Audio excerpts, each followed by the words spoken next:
Connirae.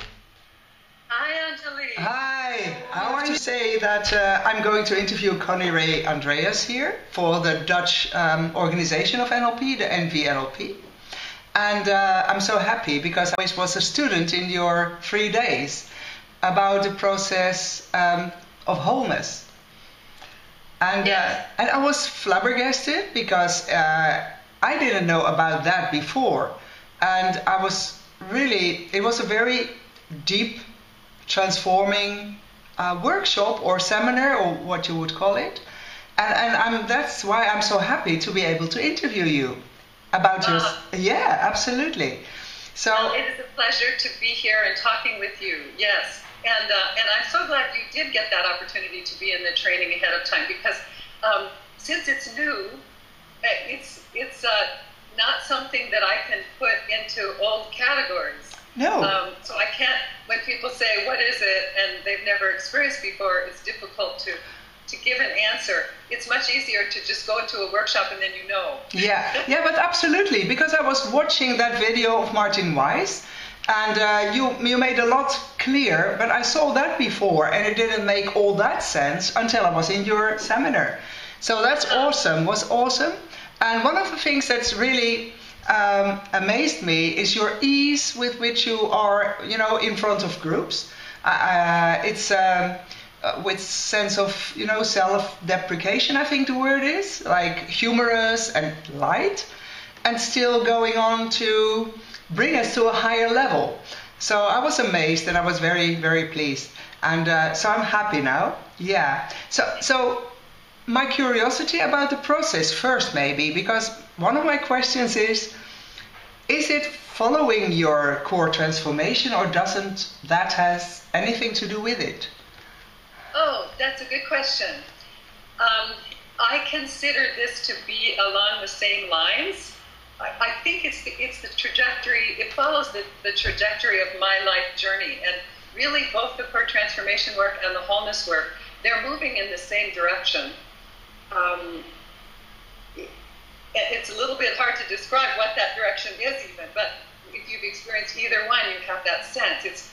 Both of them are more about uncovering this core being, sort of this, it's been described as more of pure essence, or in terms of the core states, the sense of well-being, oneness, peace, love, these kind of things that are easy to say in words, but when one really experiences that as something just flowing naturally out of one's being, it can be quite profound and significant and quite life-changing. Yeah. So that's what the core transformation work does, right? It helps us access those states even through our problems, and then the flowing of those states ends up transforming those problems quite significantly. Then I think the wholeness work, it for me became the next step on that journey, and it isn't necessarily for everyone in that order. I think the two methods are quite different from each other in terms of the procedure, in terms of how we work, or how we do the inner processing. They're totally different. Yeah. So what that means is it's lovely because it's not redundant. It's like, okay, I did the core transformation work myself in my own life. It made a lot of changes for me that were good, and it was the first method that really worked for me. I think little things work now and then with other kinds of methods, and I would try everything with myself. Yeah. But the reality was that most things didn't really work with me, and that's why I think I was so motivated to find something deeper. And so with the core transformation work, finally I found something that would work for me too, not just for my clients. Yeah, but that's interesting that you say that. You told me that, or you told us that in Nijmegen too, with the EAP where we were. You proclaimed your being the hardest client yourself. Like not every NLP thing works for you, and so you came, on different ways. Yeah. How is that? How is that? I think for many people, the core transformation work is a good, a very valuable way to begin this kind of work, this kind of deeper, very deeply transformative work that both core transformation and wholeness are. Yeah. They're not just about fixing one problem. It's really more about this deep transformation that affects us across the board all through our lives. And we start feeling more well-being overall. It's not just about fixing one problem anymore. Yeah. So oftentimes core transformation is the easier way for people to begin that journey. And then wholeness, it is a whole different way of working, yet it moves in a similar direction. It's very complementary, we could say. Yes. And I think it helps for many people pick up where core transformation left off. Okay. And one can go back and forth between the two. Some people are starting with wholeness and then going back to core transformation and finding that valuable. So it's not necessarily always in the same order that I did it personally, that people discover these processes. Yeah.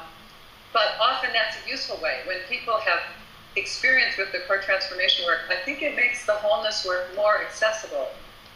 I tend to agree, because I never learned it from you personally, but from your book, the core transformation, that is. And I found it tremendously effective to my clients too, and for myself. So I can obviously agree that in that case, your last seminar came in really in a deep way. But I was wondering, because you say you are your own hardest client, this is what you found, so you kept your belief in NLP system anyway, because it's core transformation. I recognize NLP.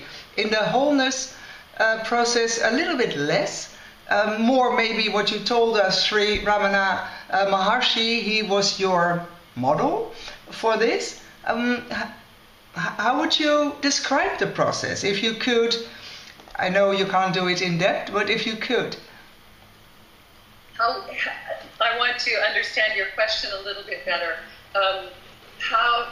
Actually, let me just start here. Yes. In terms of the relationship of Sri Ramana Maharshi, I consider he and his work the inspiration for the wholeness work. Yes. And the main inspiration for the beginning place.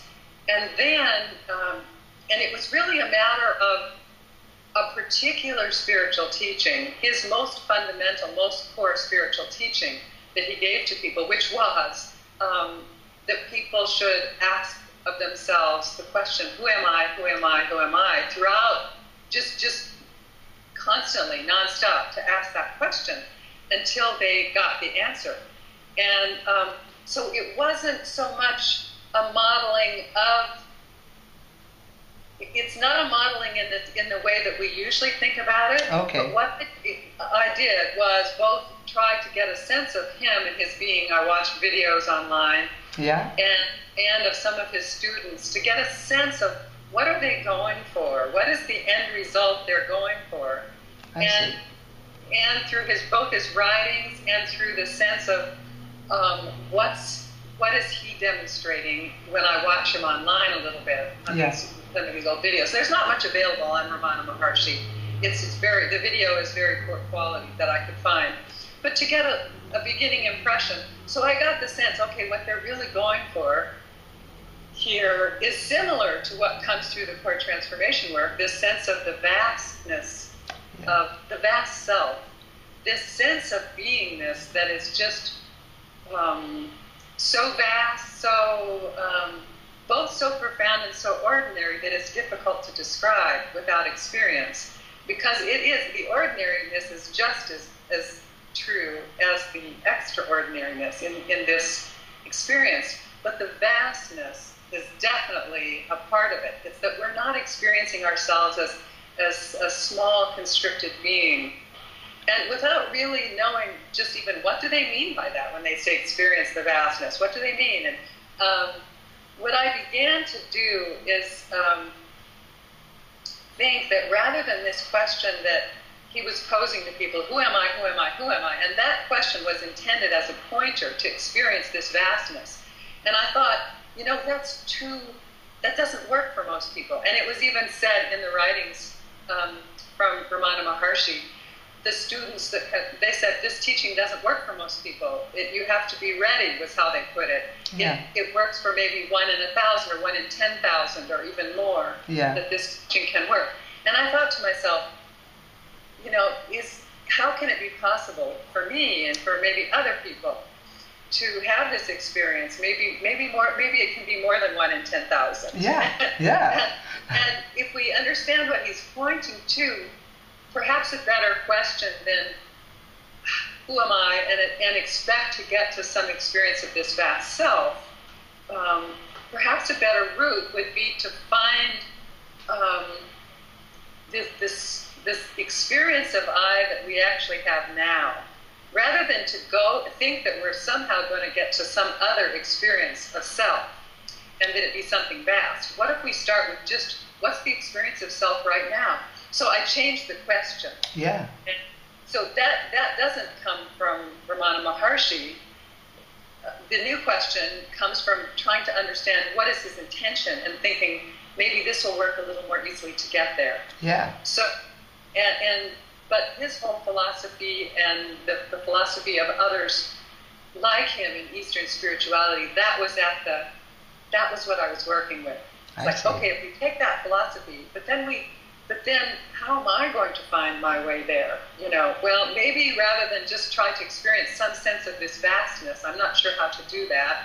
What if I start where I am? What's the experience of self I have right now? And so I asked myself the question, so where is the I located? Instead of who am I, it's more where is the I located that I'm experiencing right now in this moment. Yeah. And right away I got an answer, right away I got the sense of, oh, well, it seems like it's something right up here. Yeah. It's sort of invisible, doesn't really have much shape or much substance, but since it's right here. And then I drew upon some previous work that I'd done to come up with a way to work with that. Yeah. So it was drawing, and this whole method, I think, draws on principles from many, many people. There are principles from Gestalt therapy. There are principles from Jung, from Jungian analysis that are drawn upon. There are, but the underlying philosophy is drawn from Eastern spirituality. So I want to acknowledge that. Yeah. I wouldn't have come to the method without that, because I was starting there and going, how can I experience this, what they're speaking of, and with that question, just starting to explore and play around with different possibilities. Yeah. And then once I find the small I, okay, now how can we go from there to the experience of the vast self? Because it's always, from NLP we have the idea of pacing and leading. You don't start necessarily with where you want to end up. No. You start where you are, Yeah. and then you find your transition. Yes. So I was using that fundamental NLP principle. Exactly. With these working with these spirituality concepts. Yeah. Does that make sense? Does that begin to make sense? Yeah, and absolutely. Then Yeah. in the process, then there's a very simple way that I just invite people to experience the field of awareness as an ordinary thing, not as some mystical spiritual thing, but just the field of awareness that we can all notice in the moment, whether we have spiritual beliefs or not. And that was another part of my goal, and it always has been with core transformation work, with the wholeness work, and this is reinforced by NLP and the NLP philosophy, that it's always about, we're on solid ground if we're staying true to our experience. Yeah. If we get into theory and concepts too far, we can get really lost really quickly. True, absolutely, yes. But if we stay true to our experience, then this is solid ground. And so rather than package this as some new spirituality and I'm going to be a guru to this new church sort of thing, I'm presenting it as sticking to what I know in terms of experience. Yeah. And without adding any belief systems. Now I started with some concepts from spirituality, but without when we drop away the belief systems, if we just deal with experience. Yeah. Experience of the small self, which I can find easily, Yes. And, where's the I? Yes. I go, hey, I'm talking to you. Where's the I? Yeah. Where's I? Yes. And I can always find the location. And then I just began to experiment with what allows people to integrate, not shift, not change perspective from one to the other, because there are a lot of spiritual techniques and psychological techniques that do that. We move from one perspective to another perspective. But the wholeness work is really not doing it that way. No. We instead, okay, here's this I that's talking to you or whatever, and rather than shift from this small I to a vast I, what if this energy, if we could call it that, or whatever part of my life force that is involved in creating this I structure, what if that is invited to dissolve, to relax, dissolve, melt, so that it actually becomes a part of the whole field of awareness that I can notice if I'm invited to do that. Now, I'm going through this really quickly because I don't want to repeat what is already done. No, but I understand, and for the people who don't know the process, I think it's really great how you can comprise that and making it clear that even we Westerns now it's accessible. You made it very accessible to experience this as, feeling part of this vastness, of this wholeness. So that's absolutely true. That's how we experienced it there with you too. Absolutely. Yeah. That what you just said, that is exactly my intention with it. So if I can begin to experience this, then if I can put it into words and make it into steps, then all of us can. It's accessible to everyone. It's no longer just a mystical idea or a belief system or a philosophy. No. It's reality. Yeah. Access to, and it's good for more than just spiritual. What we might think of as spiritual development. And what is that really? What is? I come to think spiritual development, personal development, becoming who we really want to be. It's all the same thing. Exactly. Yes. So I don't know, because of course things can be cut out of this. But my question would also be: you've been developing this as I remember it. You're telling us in a period you were actually very frail. Your health wasn't very well, and so in that period you somehow gathered forces inside of you to start thinking out this process. How did you do that? Yes, I'm not sure if I would think about it as gathering forces, but it's an interesting idea. It definitely comes out of my own personal experience, and I would call it desperation. Which can be a force. Desperation can be quite useful as a motivator. Yeah, absolutely. That's a force too. That's what I mean. It's somehow. Yes.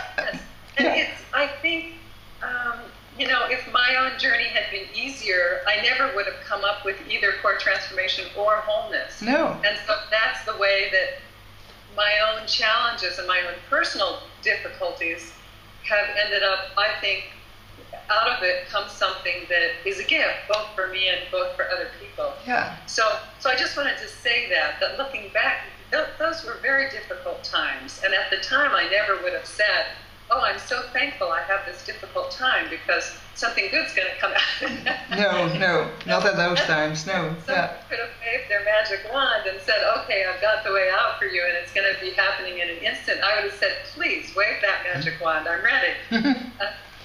But looking back, I'm grateful for it. I'm grateful for the whole thing, for myself and I'm grateful to be allowed to, which is my sense of it, I'm grateful to be allowed to have this in a form that I can share it and make it, that it can be useful to so many other people. Another person from your training in Holland just recently was telling me she was able to use it with a client of hers who was experiencing a lot of pain, had been in many surgeries. I think she said over like a dozen or something surgeries, and as a result, much pain. And she guided him through the process. He was somebody who wasn't even, she described him as someone who wasn't used to doing any kind of inner work. The idea of noticing something on the inside was quite new and foreign and like a bit of an adjustment. And yet she was able to, the process was simple enough and she was not pushy with it. So she was able to guide him in finding through the wholeness work, and at the end, the pain wasn't totally gone, but it was significantly reduced. Wow. And he was very pleased. Of course, of course. And this is, you know, this is gratifying to me to see this happening, where it's not just the experience that I've had in myself, which is a lot of improvement for myself, and then me sharing it with other people, but then it also can go that next step beyond that, where those other people can share it with other people. And absolutely, yes. It's in a form that it's just like you said earlier, more accessible. Yeah. That pleases me, and I'm pleased to be. I don't know. There's a sense of just being allowed to do that. That yeah. The universe allows that to happen. So actually, you're your own best example then. I mean, from your own experience, you know that it works, and yes, I was profoundly amazed. Is maybe again the word, that you are so open about it, that you are a struggler, and that you find it in those desperate days. But still, you did, and you are your own example. And so how are your experiences all around the world now with people? You mentioned this Dutch lady, but I guess there are more, you know, very successful stories about it that are brought back to you. Yes, and I think this is just beginning. Yeah. I'm just beginning to hear the different results people are getting. It's I look forward to more. And I want to add to this too, to this discussion, that it's still not a miracle cure for everything. It's not a new magic wand. Mm-hmm. And so I like people to know that ahead of time. You said something about you appreciate that I'm straightforward about my own experience and so on. And to me, that honesty is an essential part of it. It's an essential part of how anything that we do that's going to be really effective and really enduring, it has to, number one, be honest. And if we can't be true to ourselves and our real experience, and then also honest in how we carry that forward, that the honesty enhances the power. It increases the ability for it to do what it can do. Yeah. And the more I'm honest and true about my own experience to myself, the better ground I'm on in terms of being able to evolve myself, to continue growing, and not to get stuck or trapped in something. No. So I like to give people as best I can, a true perspective on what happens, what's a realistic expectation, and what's not realistic. Yeah. And as you know, also, this work is in part about continually letting go of expectations and more encountering life as it is. Yeah. And that's where there can be a lot more joy in the moment, no matter how it is. Pain, not pain. There's still that possibility for underlying joy. A certain issue still there, not there. There's still that possibility for the underlying joy, and that becomes more and more experienced as people do this kind of work. Absolutely. It's not just about doing cosmetic surgery on our psyche and trying to make everything look perfect. No, which of course was a bit in my idea. I'm rather naive maybe, but that's a sort of concept I took from the start from NLP. It is a magic wand in my naive perception then, right? Maybe the placebo effect was there, but this is for me a new way of it's a philosophical way of thinking that I like, because instead of giving the clients and the groups the idea that you wave your wand, I mean you don't, but also we who are carrying your things to other people, like the other Dutch lady did, it makes me think about the approach too. In my case, I mean, I'm this very optimistic, yeah. Yes, I think it's a different way of working. And, I'm not creating results based on creating false expectations, and this means that it's okay whatever happens, and this is often a relief to the client as well as the therapist. Yes. You know, it is truly, truly, in the very deepest sense, okay, whatever happens. Yeah, that's freeing for people. People can relax in that and go, oh, I don't have to perform and be some kind of perfect client to be acceptable to my therapist. But so we can be more honest, and so I can say to people, this is an interesting experience you're telling me about, and I'm hearing what you want, and this is wonderful. You know, this is a useful goal you have set, and it occurs to me to explore it here using the wholeness work, and it may, in fact, make a big difference in this. It may not. We would just be finding that out. Yeah. You know, would you like to explore this? And the thing that I know with the wholeness work, though, and I do tell people this too, with the wholeness work, I can't predict ahead of time how soon and if and when there are going to be strong results in any particular issue. Yeah. I can't predict that. It's always a discovery. It's always an exploration. What I can predict, though, and this has been true across the board, what I can predict is that when we do this kind of exploration with ourselves, there is some kind of positive evolution that inevitably happens. Absolutely, and you strike, it's going straight to my core, because had I known this, me personally, had I known your way of thinking, the philosophy lying behind that, it would have been so much easier for some of my clients, or even my dying husband at the time, who was captured in the idea he should perform. He wasn't NLP trained. So now you tell me exactly what's so wonderful and giving a lot of relief to the client. Not needing to perform. He was thinking he was doing the wrong thing, and although I was telling him, no, nothing can go wrong, you can't do wrong. So it's really a great thing to hear from you, this underlying idea. This is very helpful, absolutely. I think so.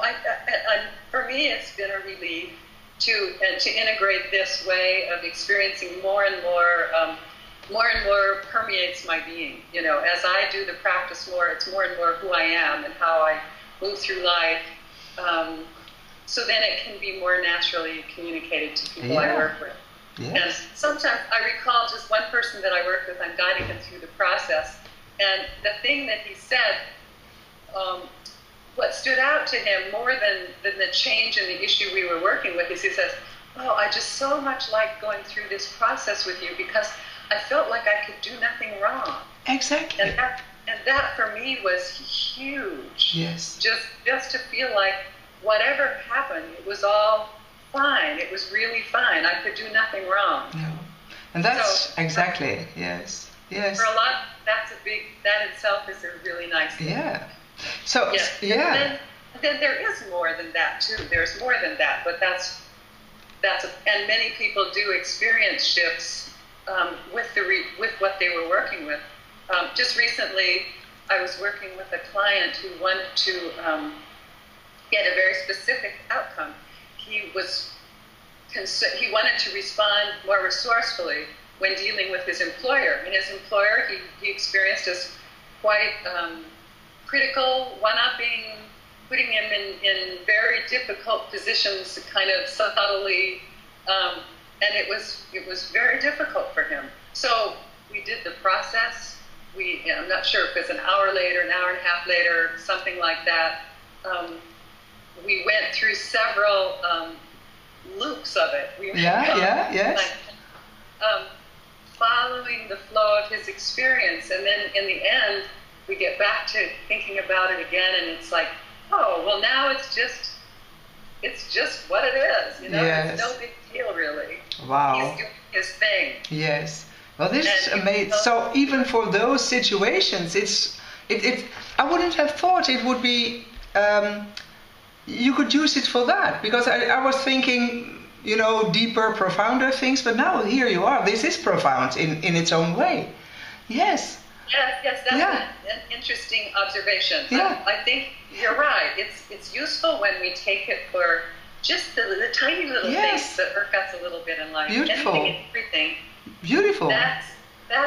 It's whatever's happening in the moment for us in our current life that is the doorway to this experience of what's both profound and ordinary.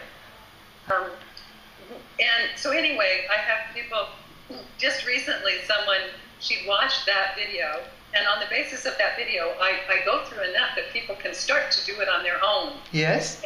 If they're so motivated. And so one woman was just writing to me recently. She got the 2-day training after going to the video, and she said, "Oh, I've just been on a binge watching your 2-day training.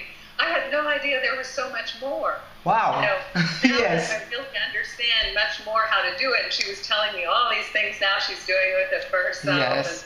And so that's great. And then just recently I taught a day 3 and 4 in France. You went to France, yes. They're saying, you know, one of the people there was saying, just after the end of the 3rd day, he was telling me, this is wonderful, this is so great. I had no idea there was so much more after taking the 2-day training. Yeah, so that's obviously a great title for the article. There is so much more. There really is. Yes. People think it goes beyond those fundamental ideas that came directly from Ramana Maharshi. Yes. And then it's still using similar principles and the same underlying philosophy, and yet people experience it as an entirely different format. And it is an entirely different format, and it opens up possibilities for change that the first formats don't bring in. Yes. And so I like people to just know that.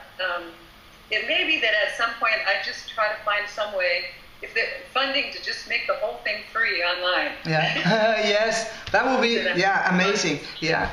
Put it online, but to keep it the servers that work really well with these extremely large files for the videos and everything, and to have that work well. I would like it to be accessible to people, but right now the way it is, it's like, okay, there's the free intro, and there's the 2-day streaming, and then there's still more after that. And it, just in my own experience, I think people learning it now from the way that I have it formulated now, it's much easier, and people can get the benefits faster than what I did, because I had to sort of figure it out as I was going along and just feel into it, what works for me and what doesn't work, and now you composed it. Something more generic and so on. Yeah. And going some directions and going, well, that's not really so helpful, and going another direction, this one really works. So a lot of that, of trial and error experimenting, has resulted in what it is now. Yeah. And so on day 2, though, we go into some formats that are quite different than all the dissolving the I formats, which are on day 1 of the training. And those day 2 formats and beyond can really help with some big life issues in getting the full resolution. I think that always beginning with the day 1 formats of dissolving the I, that's the most useful place for people to start in the work. And then, if people want to get the full benefit, there is more. For me personally, I've been doing the dissolving the I formats for quite a while myself, experiencing lots of benefit from it. Just in ordinary life, things that used to bother me didn't bother me anymore. Situations where before I might have felt flustered as to what to do, I had more clarity and just, I know what I'm called to do here. To be able to take a stand more easily in some situations and not need to in others, realizing it's really all that, I was experiencing changes. But then when I got to the day 2 formats, then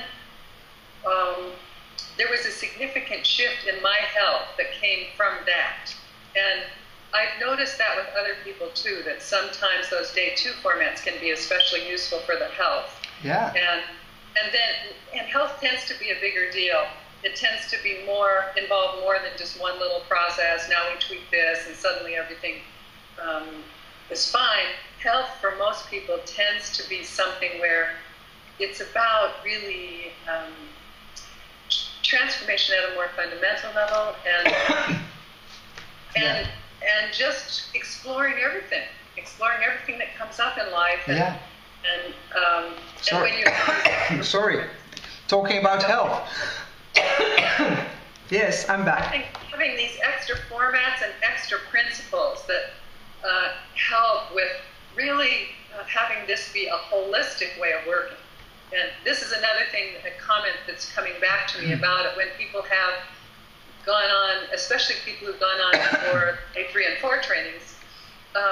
It's like, oh, I get how this is a whole system of working. This is an entire, I get how this sort of reconfigures therapy itself. Yeah. In a different way. And it can be. It's not, I always say too, it's not the only way of working. It's not the only way I work. I like to have a range. I really do. I think that's very important. A whole toolbox full of it, yes. Yes. An inside box rather, yeah. And this is where I appreciate the full range of, like NLP includes such a breadth of options. Yes. And different ways of working. And that is so useful. And the wholeness becomes a whole system. The whole system of therapy in itself. In addition to a complementary way of working with these other approaches. Yes. It's not going to be the best way for everybody all the time, and I think I just want to be real clear that having that range, I think, is important. Yeah, absolutely. And you will be traveling around the world with it, right? I mean, you give a lot for free on the internet and in streams, but you will travel around the world, right? So that people don't have to miss your personality there. It's a pleasure to be able to do that in person. Like being there with you and everyone in the Holland training room there, with Jaap and Annika there, the whole, absolutely. and Lucas and everyone who was there. Such a special thing to just be there in person, sharing in the experience. Nothing is quite like that. No. And I'm looking, and the same thing in Paris, and it's an opportunity for me to just experience more fully, little different cultures. So we're all sort of Western culture. There's some commonalities, but there are also some uniquenesses in different regions. Even in the U.S., just in the U.S., there are different regions and cultural differences. Yes. So to experience that is special for me, and then I think it also brings the work to people a little more completely. Absolutely. And so I like doing that, and I'll be doing some more of that. Tamara, my sister, is going to be doing some training in Asia. She has something scheduled in both in Japan and also in Taiwan. I see. 2 locations so far are bringing her in there in Asia. And I'm also finding ways to bring it online to more people. I'm planning to do some interactive online trainings where there's perhaps a small group, perhaps up to 25, where we go more in depth over time, working with the process. So you're not going to join Tamara in Japan and Taiwan. You're not going to join her there. No. She will be doing that. Okay, I see. Yes. Well, it's doing the travel is enough. Yeah, that's true too. That's true. So you travel, I experience it as some wear and tear on me physically. Yeah. So while I have experienced huge transformation and healing and recovery, it's still for me some wear and tear. And I think for everyone it's some wear and tear. Yeah. But I think my body, mind system is more sensitive than the average person still. Yes. That remains true. And so I do what I feel like I have the capacity to do and don't go beyond that. I can imagine, yes. Yeah. There was even, maybe I'll just mention here as an aside, there was a time when I thought, I've been developing this work with the wholeness work. I now call it the wholeness work. Before, at the first I was calling it I as awareness process or the oneness process. I had all kinds of names, but I end up calling it the wholeness work. I've been doing it for like about 8 years, something like that. So it started a long time ago with myself. And for a certain amount of time, and then I needed to improve, to have some shifts in my own health before I had the capacity to teach it really on a larger scale. So the first thing I did was start to teach it with individual clients. And this was also a bit of a testing process to find out how is it more universal, not just about me, but about everybody. Yeah. And then needed to still have more stamina before I could do a whole day in a training room. I can imagine, yeah. 8 years ago, that was utterly and completely beyond my physical capacity. There is no way I could have even thought about doing that. Wow. I was in a very difficult situation. My doctor now he said to me, what did you do?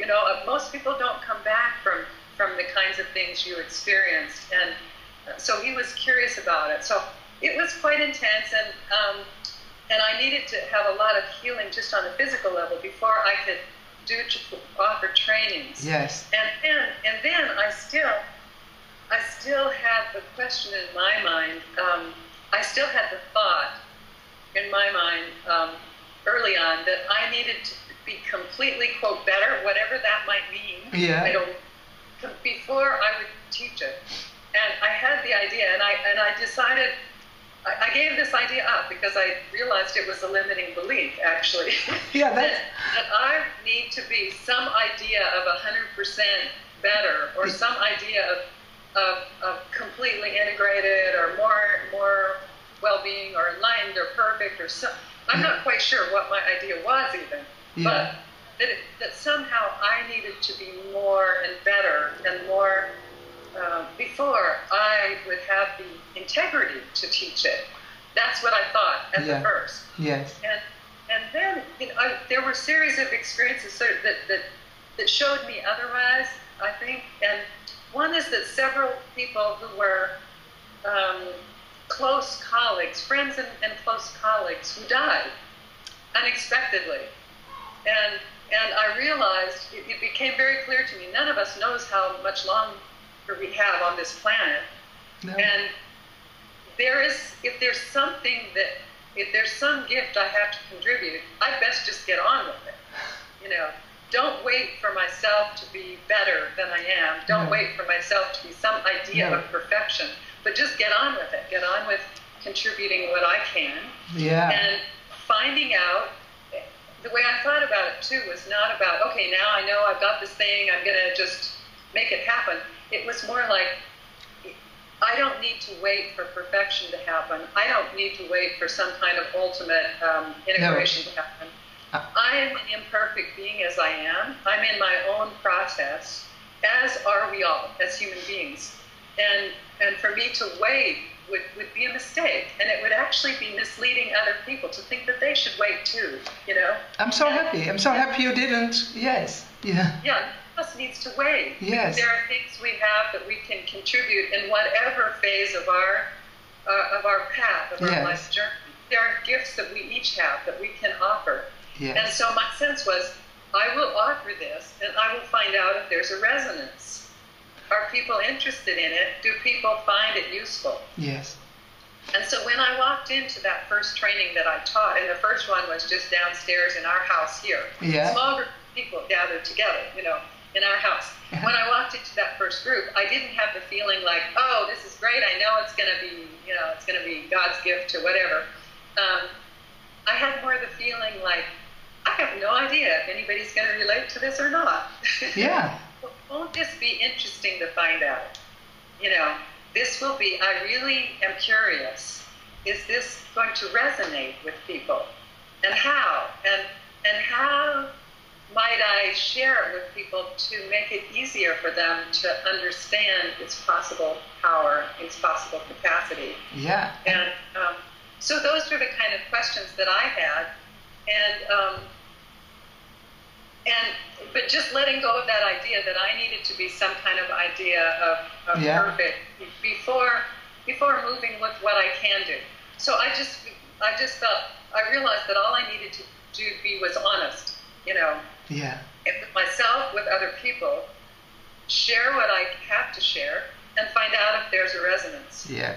And there was, I guess, also in your basement, there was a resonance with the people at your first course, I think. Yes.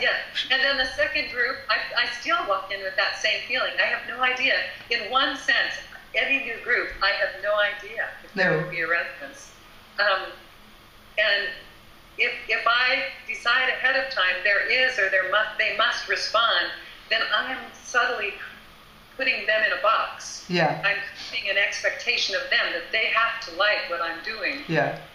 And that's going to subtly create pressure. Then my participants, my group, my friends, my new friends, they are not left in freedom to be who they are. Yeah. So and I'm not left in freedom to be who I am. I have to be the person who creates this response, and rather than just being who I am in the moment, and letting them be who they are in the moment. Yeah. I like that idea. Yeah, you are a wizard, by the way, in creating that freedom. But go on. Yes, you are. Yes. Yeah. Yeah. Really it. That's really it. Yeah. That's really. So I think I felt relieved. Yeah, when I realized I don't need to wait, and it's a message I like to pass on to other people too. That none of us needs to wait. No. Each of us has our gifts. Did you actually even got physically better during all your performing? Did your health grow? I have continued to gradually improve. Oh, great! And for me, it's been a very gradual improving. Yes. And I continue to use the process myself meditatively, and I use it with anything that comes up in my life. And not because I have to or because I should, but because it's what feels right to do. It's what I experience as most fully meeting who I am, what's happening right now, and just allowing the continued unfolding of my being. Exactly in line with what you are bringing, actually. Exactly in line with that. Yes. Yeah. Beautiful. Yeah. So I have the feeling, it could be someday I go to do this process and it's like, oh no, that's not for me anymore. That could happen too. Yeah. And one just doesn't know. No, you never know. No, I can't believe that will be the case. But still, as you say, everything is possible. But still, I'm happy that while you're performing, your health is maybe growing with it. And I do hope you want to say something else. Yes. Yes. I think. I think it's not performing. It's sharing something. Sharing, it's a better word. Performing is like you're acting. No, I understand the difference, yes. It's a sharing of something. Sharing, yeah. There was something else I was going to say. That in the process of the sharing of something, though, there's this, like with all of life, it's this interface between me and everything else. I am there with everybody else in the room, with the circumstances, and so this, along with everything else in life, tends to bring up little things for me to work with in myself. Yes. Anything where I still feel some kind of attachment or a need or has to go this way or that way. All of these are things that now I have a simple way to work with, so that it becomes increasingly natural and easy to flow with however things go. Yeah. Yeah, so indeed, now I can totally see how sharing is the word for it, and I totally agree because I was on the other side and I felt you shared it. I even felt we could share with you, so I was very grateful, still am. I'm also very grateful for having been able to talk to you on this early hour at your side of the globe, but is there something I didn't ask which you would very much want to tell me about? Is there something you... Think a moment. Yes, of course. Maybe you can too. We can both pause and think a moment. That's of course. A question.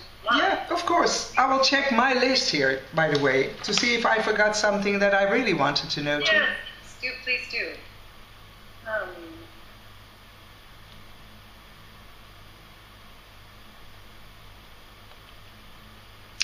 I have this question. Oh, sorry to interrupt your thought, but maybe you are like me, like thinking and processing at the same time.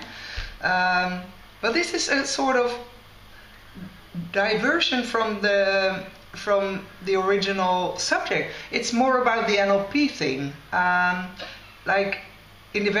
We are in Holland. We are very, very busy with the origins of NLP. Like back to the 70s. You were there, weren't you? Let's see, we got involved in NLP in 1977. So that's fairly early, right? I mean... Yeah, it was quite early, yeah. Yes. Was it already in California, at Santa Cruz, with Grinde, Banter and Putzlik, or no? At the time that Steve and I got involved, Frank Putzlik wasn't part of the scene. Not? No, he was not. Oh. When we got involved, he was not part of the scene, so we didn't meet him. Oh, I see. When we got involved, it was happening. The base was in Santa Cruz, and Structure of Magic had come out already.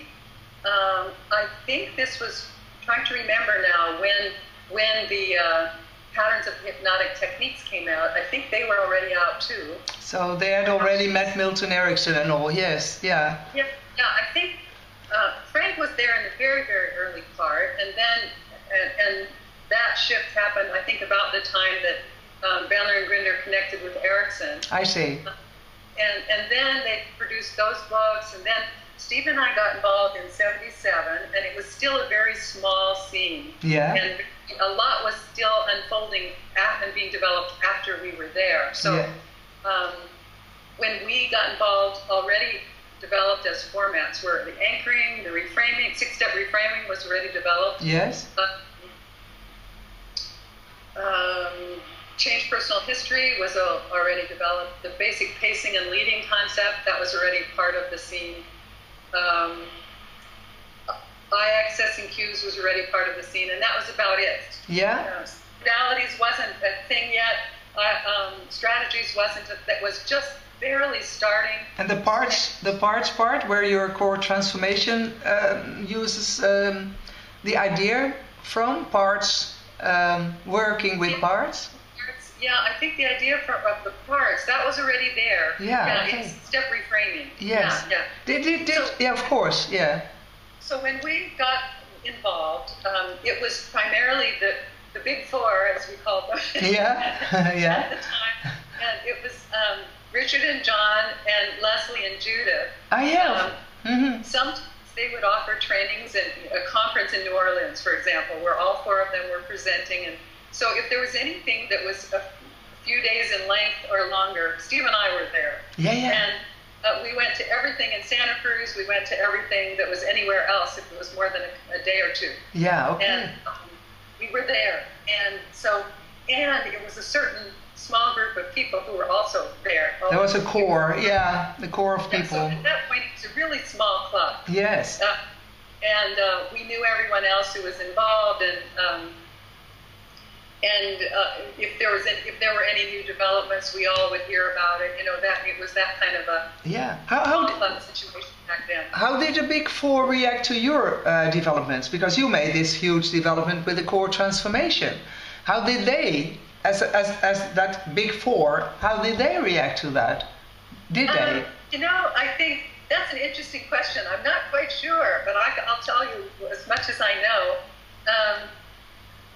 When I came up with that, let's see, that was somewhat later. That was in '89. Yeah. And I started teaching it in '90. Yes. 1990. And at that point, there were already quite a few splits in the NLP scene. So the Big Four, it wasn't the Big Four anymore. People had gone their separate ways, yes, for the most part.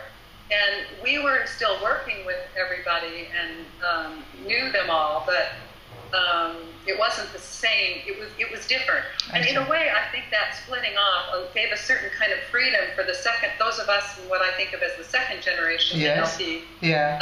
That's how I think of myself. Yes. As part of that. It was early, and so some people go, "Oh, you're the first generation." But for us, it was like, okay, we're the second generation. And this splitting of the Big Four, in a way, gave us a kind of freedom to really go more, follow more our own instincts for how things needed to go now. Absolutely. I prefer. Okay. Yeah, because he does. So it's working for itself, I think. Yes, I think so. And he is totally relaxed. Look at his face. He's having a good time. He probably hasn't taken any pictures yet. I don't.